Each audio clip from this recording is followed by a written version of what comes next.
kontraktor kita? Mobil. Oh, Valen. Di mobil. Oh, di masjid. Baca sahadat atau enggak?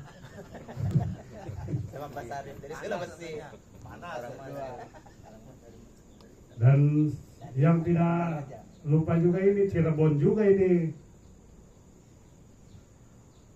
Pak Sopi, ya Cirebon juga. Ini beliau nemenin saya 24 jam, 23 jam, 24 jam. Jadi lucu-lucu nih teman kita ini kan gitu kan. Ada yang gendut, ada yang kurus gitu kan. Jadi semuanya alhamdulillah kompak kalau mau makan. Cuman kalau mau tidur kagak kompak gitu.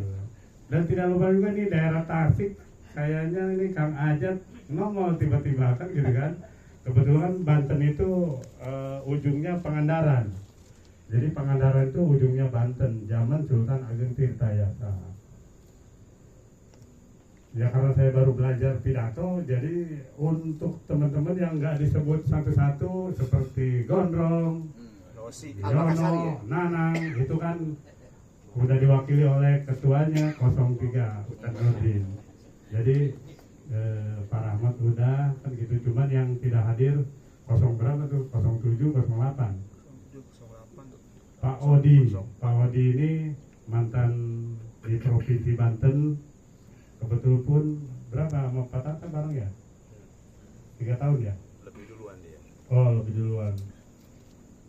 Jadi sejarah balai ini 2020 dokumen dari Pak Harto baru diterima dengan sekjen yang pertama yang sudah almarhum, namanya Saiful Auluddin. Bangunlah balai ini, 2 hari sudah jadi. Ini 2024. Jadi kita merayakan ulang tahun berdirinya Kerajaan Banten. Sebetulnya mah bukan mengalahkan Salaka Negara.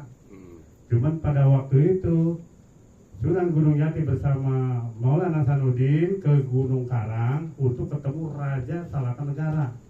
Jadi dia meminta izin, saya akan mengislamkan Banten. Tapi tidak perang karena mereka punya ilmu apalah gitu kan. Ilmu, tinggalin mana sih tukang ilmu itu? Oh iya, jadi mungkin mau ngelawan pun mungkin ilmunya lebih tinggi dari Sunan Gunung Jati, ya udahlah. Mangga, saya tidak akan mengganggu, tapi tetap dia berada di Gunung Karang. Makanya pada waktu itu langsung diperintahkan Maulana Hasanuddin apa 40 hari duduk di batu yang berlik gitu kan, batu yang bercahaya 40 hari. Itu sejarah berdirinya Kerajaan Banten, tapi awalnya Demak, Raja Demak memerintahkan Sunan Gunung Jati, kebetulan dia panglimanya, untuk menaklukkan Banten, mengislamkan Banten lah gitu. Beda dengan setelah berdaulat Sultan Maulana, belum Sultan, Maulana Hasanuddin di 52, setelah ditaklukkannya Batavia, Jayakarta, baru Banten berdiri di 52. Jadi ceritanya sangat panjang. Cuman kita ini punya sejarah bahwa Maulana Yusuf adalah pewaris Pajajaran.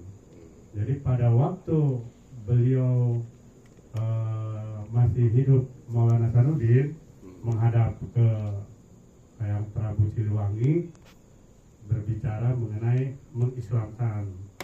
Bukannya cerita Kian Santang, beda lagi. Kian Santang itu sama mau mengislamkan bapaknya maupun tanah Jawa. Akhirnya waktu Maulana Hasanuddin ini mungkin Sunan Gunung Jati tidak mengizinkan, makanya pada waktu itu diserahkanlah Raja Pajajaran ke anak putranya yang Wasesa itu. Nah setelah Maulana Hasanuddin wafat, ini canggih nih Maulana Yusuf, karena Maulana Yusuf itu bukan istrinya banyak, maksudnya setiap wilayah dia punya istri. Dari Jawa Tengah, Bali sampai ke Pakpak. Jadi saking saktinya dia menaklukkan sampai ke Pakpak. Saya pun alhamdulillah sudah menginjak tanah di Pakpak, dan memang itu ada Quran yang paling tua. Ternyata peninggalan Maulana Yusuf. gitu. Alhamdulillah saya 10 hari di sana karena nggak ada pesawat mau pulang. Jadi 10 hari bukannya nggak mau pulang atau Kendaraan. bukan kriwil-kriwil gitu kan gitu. Jadi alhamdulillah Sultan Maulana Yusuf di Pakpak saya sudah ke sana kan gitu. Jadi bukan ada yang ngajak, memang ada naluri yang harus saya berangkat ke Pakpak kan gitu.